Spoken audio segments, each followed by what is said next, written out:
welcome to Idle Chat with the Wait What podcast. How are you all doing, guys? We're back. We're back As a trio. And it feels so good. It feels something. Someone's just dropped something in my bathroom. Sounded painful. Well, do as it says at the bottom. Yeah, digital. You know the drill. Comment. Go over to Twitter. How many times we've been through this? WaitWhatPodTrio. Go to TikTok at the Wait What Podcast. Well, maybe don't do those. And here on YouTube. Subscribe. Do it. Do it now. Do it. Do it. Then you went Arnie then. Anyways. Do it. Anyway, you said anyways and then just stopped talking. Anyways. You went do it again. Do it. So yeah, for audio and visual listeners and for regular fans of the Wait What podcast, it's another wrestling episode. But it's not really. Visual listeners? Yeah. How do you listen with your eyes? You listen with your mind. Some people have to read lips. Anyway. It's like reading my lips. It's a wrestling episode, but not really, because I'm not talking about wrestling's happening today. It's more of like a kind of history lesson. It's a wrestling episode, but not really. We're talking about wrestling, but it's not a wrestling episode. I am going to get a history lesson today. You're going to learn today. You're going to learn. Yeah. You're going to learn something. Yeah.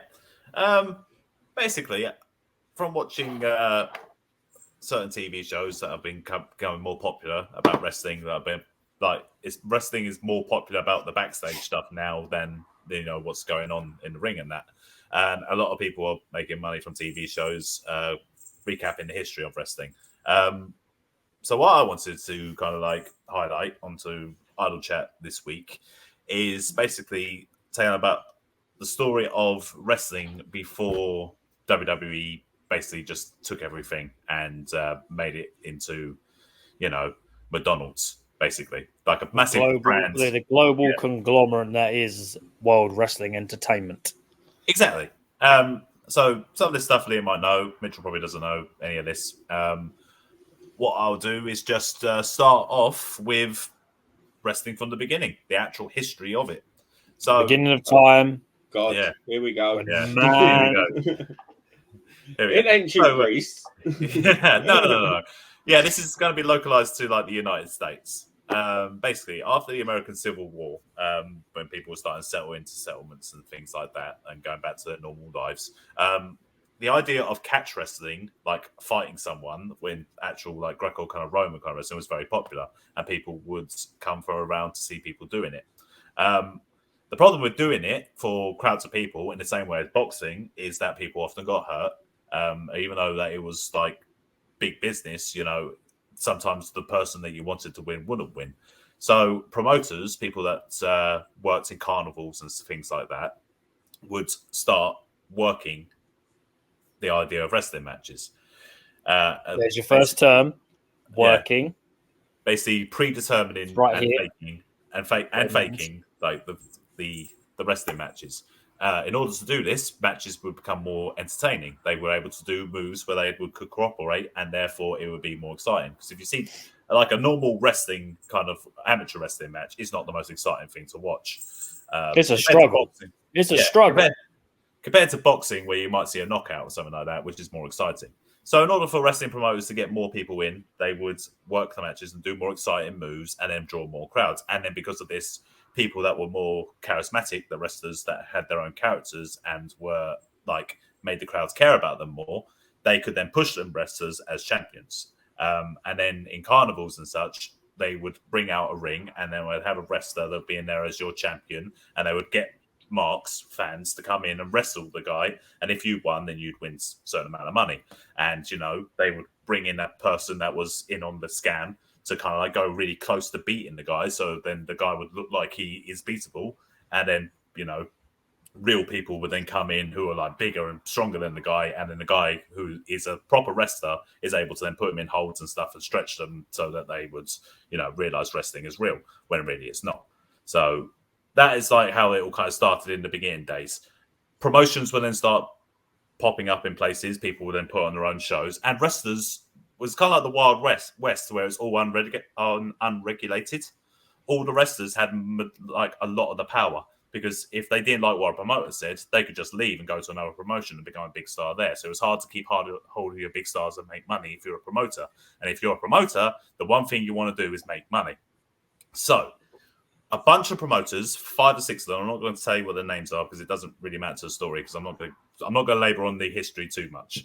A group of promoters formed the NWA, the National Wrestling Alliance, in 1948. From 1948 to 1956 is what's termed in American wrestling as the golden years, because TV had just come into became a thing, and therefore there was only 3 major TV networks, and all of them were like hungry for content, and all 3 of them featured wrestling because it was easy to record, it was easy for everyone to follow, and therefore wrestling became very popular throughout the whole of this time period. However, people back then believed that the matches were real. I mean, don't get me wrong. There were newspaper exposés that come out and said wrestling isn't real, and a lot of people were just like, okay, it's not real. But in certain markets where these papers didn't reach, people believed wrestling was real when they saw it on the TV. In 1956, the NWA was accused of monopolization by the government, which is basically they were stopping wrestlers from going to independent promotions that weren't associated with the NWA. So the reason why the promoters brought themselves together as the NWA is so they could control the wrestlers, control how much they make, and tell them where they can work. You can only work in an NWA territory. You can't work in one of these other territories. If you do, then you can't work in all the big ones that draw all the big money. As a man once said, you're fired. Indeed. So the government came down hard on the NWA and said that they had to follow a certain set. They had to follow a certain set of rules. They had to allow wrestlers to work independent territories and blah blah blah. And basically, the NWA just ignored them and just carried on operating as they were. But because of the government getting involved, the NWA promoters had to testify in court, and this is where they kind of had to slip, because they are under oath, and say that matches are predetermined. When this came out in the public, this could have created a large backlash, which meant that the NWA wasn't as popular as it once was, and it became back to being a niche kind of interest. It carried on building up though, and in 1960, Vern Gagne, who was a really famous Olympic wrestler in America, decided that he wanted to get in on professional wrestling. He wanted to be NWA champion, but basically the NWA promoters who could pick who they wanted to be their champion wouldn't let him, because he wasn't very charismatic and wouldn't draw the crowds, is what they thought. So he was just an animal, really. Yeah. He was more of a shooter, exactly. So Gagne formed his own promotion, the AWA, and declared himself champion. So that was at this point. There's 2 world champions at this point. Imagine that. I said, you don't want to hire me? Well, fuck you. I'm going to go make my own show, and guess what? I'm the champion. Exactly. And because he was a famous wrestler already from the Olympics, everyone went along with it. His name was... He went by his name as well. It was his name, wasn't it? That was his actual name. Yeah. He also introduced something which was revolutionary at the time. Back when they had good guys and bad guys, obviously, in the wrestling, NWA only wanted good guys as champion because they drew in the money. They drew in the crowds. If you're a champion and you're traveling amongst all the different territories, you want someone that's going to bring in the name. No one wants to go see the heels. Everyone wants to go see the baby faces. But because Vern Gagne had his own territory, he didn't need to worry about that. So he actually was one of the first promoters to have heel champions and have himself as the big baby face, trying to stop them and then also losing to them and drawing money that way. He does this for a little bit. And in 1963, another promotion breaks away from the NWA. This is due to a match between Lou Thesz and Nature Boy Buddy Rogers. They have a match for the NWA championship, where Rogers is the champion and Lou Thesz is the challenger. And Lou Thesz wins and is the NWA champion. But 2 promoters, Vince McMahon Sr. and Toots Mondt, do not want Lou Thesz as their champion because he doesn't draw money in their markets in New York. They have a more charismatic champion as Nature Boy Buddy Rogers, who they keep as their champion. So they break away from as fuck, I believe. So So they create their own promotion, the Worldwide Wrestling Federation. Sorry, and they WWWF. Yeah. and they declare their own champion is Buddy Rogers. So now at this point, there are 3 world champions: the AWA, the NWA, and the WWF. Even though they have all kind of like had these disputes and stuff, they're all still NWA affiliates. I think AWA joins as like after Vern Gagne set it up, and basically this was so that they could all trade talent. Because obviously, if you've got a huge star in your territory, he can make money in other people's territory. So, everyone just decided to share talent, and that was good. That was basically like a whole kind of like mafia situation where these big wigs who are the top promoters decided that this is how we're going to set things up. So from 1963 till 1983 is when the wrestling territories were huge. Now, there are loads of territories all over America, from New York up into Canada, into like Hawaii, obviously down in Mexico as well, but we're just focusing on America.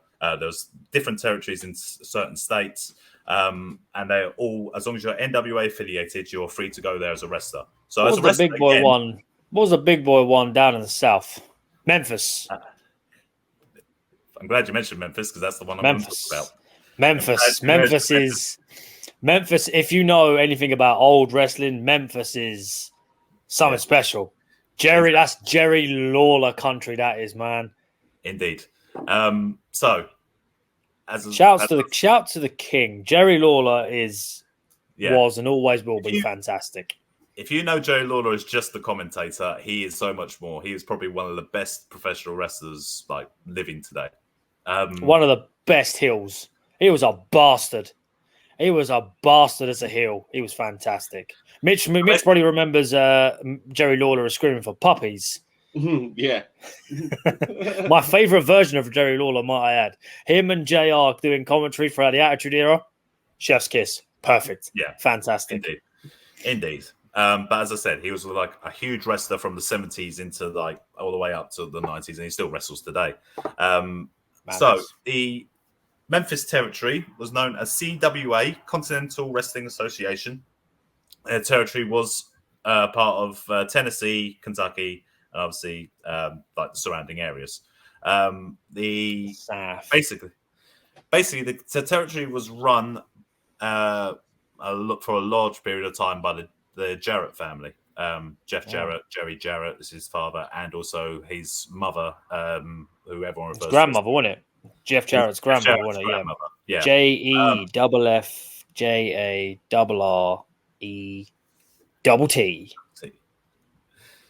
So the main thing for Memphis and wrestling as a whole was the perception of kayfabe, that wrestling is real. Jerry Jarrett put a sign in his office that read, "Personal issues draw money," which is the whole philosophy of the whole booking down the time in Memphis. And basically, because they ran Memphis, Louisville, Evansville on a loop week after week, a lot of times they'd have the same crowd. So they have to come up with new things all the time, which made them a bit crazy, basically, with a lot of the things they came up with. Oh, yeah. They got into personal issues quite a lot. One of the idea was obviously for the heels to do something really dastardly to the baby faces and rile up the fans. And the fans that were called marks, obviously, would get very animated and rowdy. They get pissed. They get pissed. Heels. You have to think back at this time where like they talk about like 60s, 70s, 80s, like entertainment and stuff like that was not as readily available, obviously, as today. TV stations, there aren't as many options. And people coming to your town to put on shows, the main people that were doing it were these wrestling companies. So obviously that was like a huge event, and it doesn't matter if you like a massive fan or not, eventually getting caught up with a whole crowd getting into things is going to get you swept up in the same way as like a football match or a baseball kind of, or basketball or anything like that. Mitch having to hear a French song on an episode. It's like, well, I fucking don't like it. So yeah, there's quite a lot of that getting involved, basically, and tickets were really cheap as well. They kept tickets cheap so anyone could go, and therefore, they used to give them away, didn't they? They used to give them away on radio shows and stuff like that. And yeah, and come see the wrestling, and you can get like cheap deals on like family tickets and stuff like that. And yeah, because of this, they could draw huge crowds. And obviously, because of this and the cheap tickets, anyone could get in. What a time to be alive. Jimmy Hart, who is a wrestling manager, tells of a great story of when he was in Memphis and he was getting carried out of the ring by a wrestler called Dream Machine, and he thought someone burned him with a cigarette. So he reached for his back and found it was a needle from a blow dart gun. Jesus Christ. Wow. Are we talking about Mouth of the South? Yes, Mouth of the South, Jimmy Hart. Mouth of the South, Jimmy Hart. Cool. Yeah. What a man. Yeah. Got a little bit. He's a small man, but he's got a little bit of fat in his old age. He's got a bit of a pot belly now. He's almost north. So they pulled the needle out of him, and it drew blood. So he had to go get a tetanus shot. And tetanus shots, obviously, it's America. There's health care, so they had to pay for it. So he actually £600,000 or dollars. He actually had to pay the money that he made that night towards the tetanus shot because a fan hit him with a blow dart gun. Because of this, and whenever security would see fans getting too rowdy or attacking the wrestlers or anything, Jerry Lawler said that police would bring fans who hit a wrestler in the back and put them in a room for the wrestlers to beat the head out of them afterwards. This is a common practice. The Louisville police would then ask the fan after they've been beaten up if they wanted to go to jail or if they wanted to go home. Fuck it. Could you now listen, right? So back in what we talk about, what's this, the 70s? 70s, 80s, and early 80s, yeah. 70s, early 80s. But even before that, yeah. Let's go with 70s and 80s for argument's sake. Early 80s, yeah? Uh-huh. So you imagine being in a room. Now, these geezers were big as well back then. They were just, it weren't like now where you got little cruiserweights. We're talking big geezers. Kicking 2 shades of shit out of you. I mean, I wouldn't have wanted to take a work punch from Jerry Lawler, let alone a punch. And I have a feeling that they wouldn't take turns. They'd kick 2 shades of shit out of you, one after the other. Was this around the era when steroid use was being used? Oh, yes. Well, no. I would say... I would say yes, but not as widely as it was in the 90s. Yeah, but I'd say that probably not... Jerry Lawler was not on steroids. No, Lawler wasn't built like that to be on steroids. Would Bruiser Brody been alive still, or would he have been gone? Yeah, he'd still been alive. Imagine he was in that room and he got hold of you. He'd fucking rip your head off, mate. Yeah. But Dutch Mantel tells a great story about working in Memphis when it was in the 90s when there was Vince McMahon was going down for his steroid trial. And Jerry Jarrett comes to all the wrestlers and say, "Hey guys, you can't be on steroids." And Dutch Mantel says, "Joey, with what you're paying us, we're not on food." Because Jerry Jarrett had a reputation for being a bit cheap on the payment. Bit of a tight ass. Yeah. Well, keeping a lot for himself. Yes. Yeah. Jerry Lawler playing the long game. Yeah. So there's a great story about Jerry Jarrett though. While he was a wrestler, but he was wrestling and promoting at the same time. And there's a story about Mario Galento and Nashville promoter Roy Welsh. Roy Welsh suspected Jerry Jarrett was trying to steal the Memphis territory from him, or he was basically on a rival territory. So he sent Galento to threaten Jerry Jarrett while he was in the ring. Galento was a huge guy. He was a main event wrestler for Roy Welsh, but he was like towards the end of his career. He runs into the ring unplanned while Jerry Jarrett and Jerry Lawler have just had a 30-minute match. Jarrett got blasted from behind. He thought it was a fan, and he looks back and he sees that it's Mario Galento. And Galento basically was about to try to attack Jerry Jarrett while he was on the ground. And Jerry Jarrett is not a big man. Like, if you ever seen him, he's not a big man. He's not really got a reputation as a tough guy. What he has got is an experience in the wrestling business. He grew up in the wrestling business and was around a lot of wrestlers who were shooters and told you what to do in a fight. And he says it himself. He says, when you're in a fight, you aim for the proper fight. You aim for the places where men are weakest. So the neck, the ear, the ears and the eye. testicles. And the Oh. testicles, yeah. But he thought about going for the jugular vein, but then realised he could bleed to death. So he chose to go for his eye. He jumped up and put his finger in Mario Galento's eye and pushed it out, and his eye landed on the ring while they were obviously still in the wrestling fans. Oh. Yeah. He gouged his eye out. Straight out. Ripped it out. He ripped it out. And Jerry Lawler was also helping Jerry Jarrett, obviously, while Galento was on the floor screaming because he's just lost his eye. And Jerry Jarrett and Jerry Lawler are very legitimately kicking his ass in the middle of the ring. He runs off. He runs off, and they think it's the end of it. So Jerry Lawler kind of realizes that he's just kind of helped Jarrett when he's not supposed to. So he gets on the mic and quickly covers it by cutting a promo saying that he's the only one that can beat Jarrett's ass. While he's doing this, it's why he was so good. While he was doing this, though, Mario Galento hasn't run off. He's gone to the back and found a nightstick, and he's come back for Jerry Jarrett, who is still in the ring. Thankfully, because he's still in the ring, his eye must be pissing a blood. Like his socket must be just pissing a blood. Yep. Thankfully, though, because he's in the ring, he's had to go through the ropes, and as soon as he's made it through the ropes, Jerry Jarrett has pounced on him again, got a hold of the club, and basically just started beating that with Mario Galento with the club. Jesus. Now. Galento has run off again, and as Jarrett has kind of left the ring, he's seen Roy Welsh in the crowd and realised that obviously he's the one that's kind of sent his wrestler to kind of like hurt him legitimately. He rushes towards Roy Welsh, who is an old man in a wheelchair, and he has to be held back by the boys, kind of thing, saying you can't do that. Mario Galento ended up with 200 stitches in his head. Jesus. Wow. The eye was completely gone, and the other eye is nearly closed. Basically, he lost the eye. He never wrestled again, clearly. He never wrestled again after that. But that wasn't the end. Oh, my Lord. And then there's more. There is more.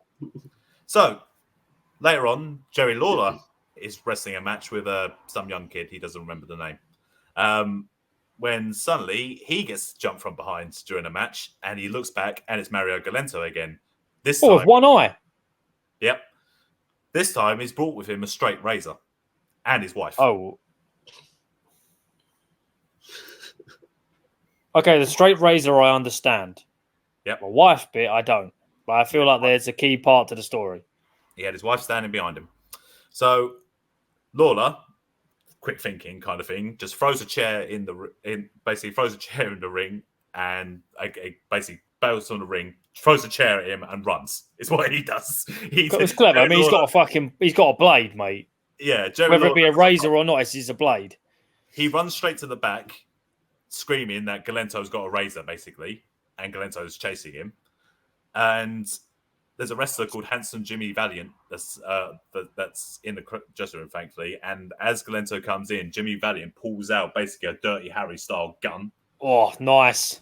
Puts it in his face, and this is when the Mississippi sheriff, who was sitting in the front row, kind of clocked that something's not right here when he saw Galento kind of like in the ring. Went backstage at the point where Jimmy Valiant is holding a gun to Mario Galento. They tried to pass it off as a wrestling angle, but the police chief kind of just arrests them all, basically, because there's a live gun basically in there. He was a fairly big dude. I just Googled him. Yep. Oh, what a massive beard on him and all. Yep. Big geezer. They all ended up arrested, but they obviously didn't get charged with anything major because they all walked. Jarrett said he never saw Roy Welsh or Galento again after that. And they asked if Galento ever got his eye back. But as far as Jerry Jarrett said, as far as he knows, he died with only one eye in his head. That's mad. Yep. That's mad. The fact that he managed to just go in and ripped his eye clean out. Yeah. Pop his eye out of a socket. I feel like that's a lot easier to do than rip someone's fucking eyeball out. That's crazy. What's even I've got crazier is if he ran back to the ring afterwards.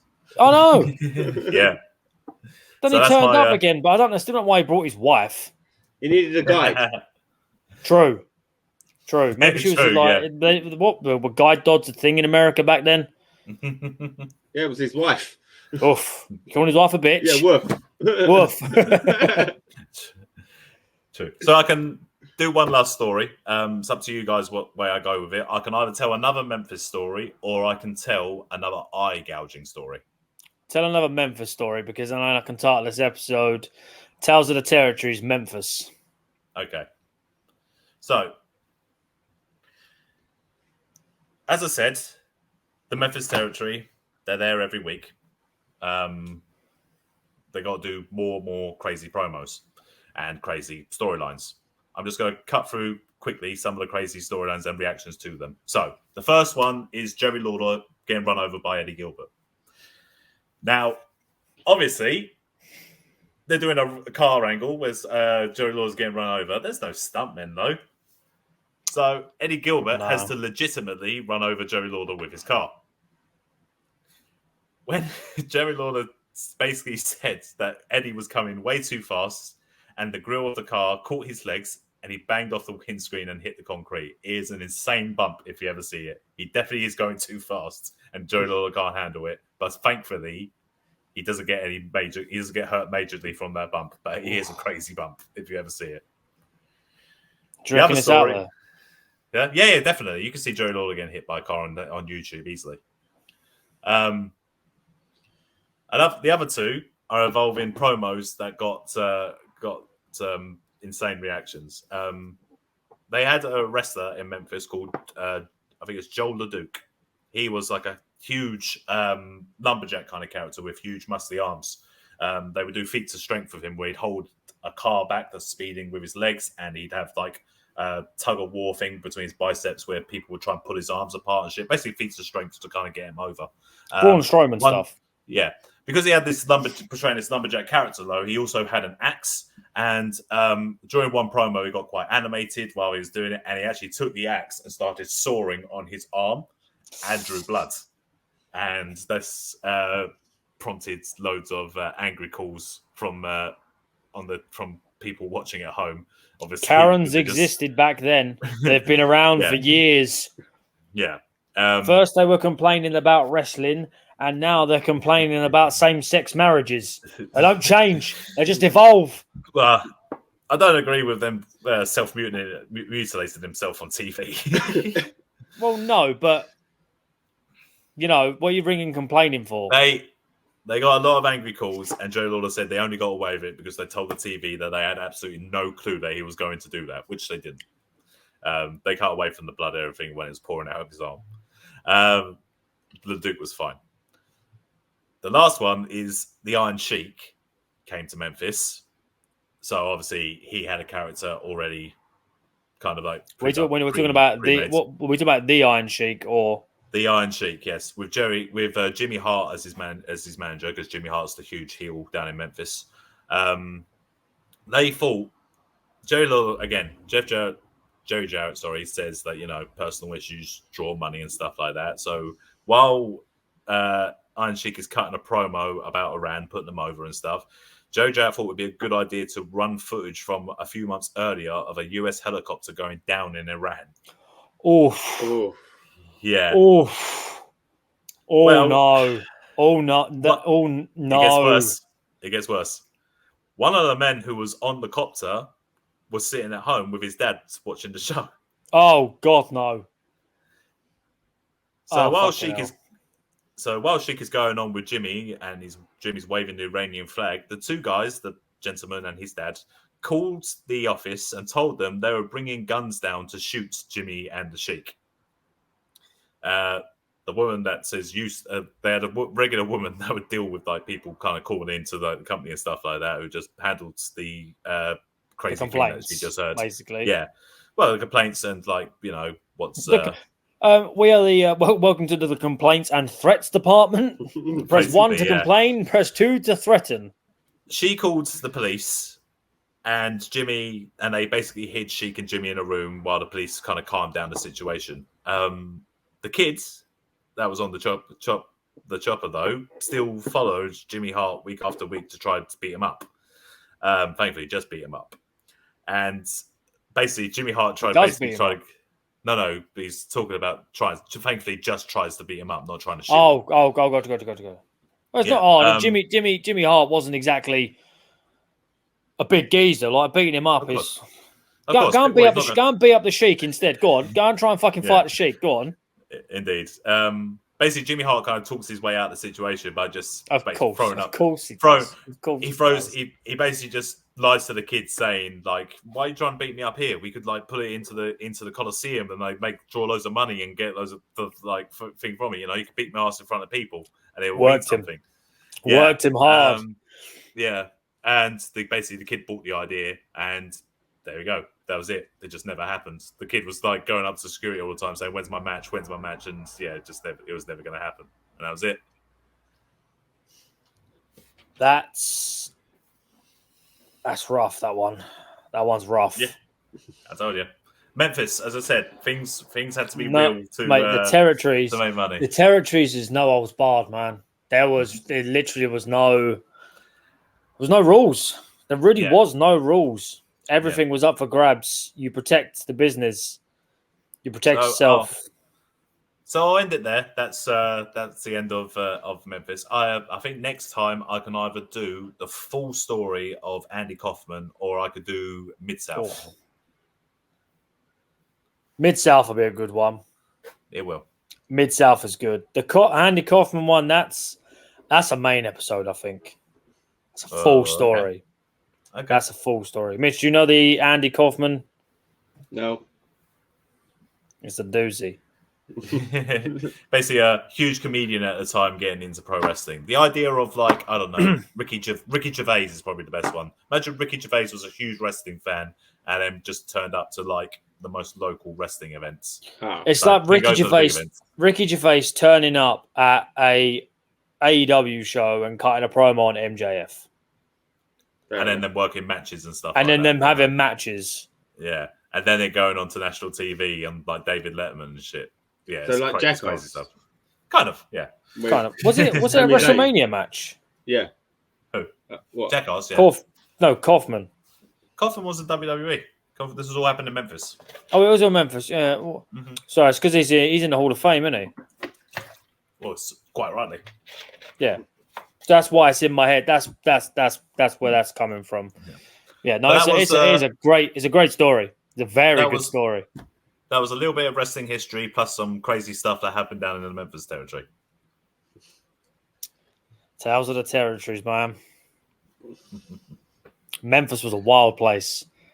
Yeah, I'm disappointed you didn't want to hear the eye gouging story though. I wanted to keep it uniform. It's Memphis. So one of the stories about Memphis. Who did the eye gouging? I want to know who did it. I don't want to know what happened. I just want to know the names of the culprits. The person that gouged the eye was High Chief Peter Maivia. Oh wow! All right, we'll save that one. Maybe we can do one about the Samoans. That'd be an interesting one. I got some stuff about their territory. Yeah, that'd be good. Oh, have you got anything on the Puerto Rican? I can. That shit will be. You think Memphis was crazy? Puerto Rico was the fucking a wastelands, mate. It was no old hard. I feel like the majority of Puerto Rico would be about Bruiser Brody though. But yeah, we'll see. I'll move on. Fair enough. Well then. Well, you learned something today. I learned something today. Don't mess with Jerry Lawler. Don't fuck with Jerry Lawler. Or Jerry Jarrett. Well, sadly, Jerry Jarrett died recently, actually, to be fair. It's a shame. And Jerry Lawler is recovering from a stroke, I believe. So, fuck the guy that had one eye. He deserved it. Fair enough. Right, thank you for listening, guys. You can find all previous Idle Chats on all podcasting platforms. You can find all main episodes on all podcasting platforms. Thank you and peace.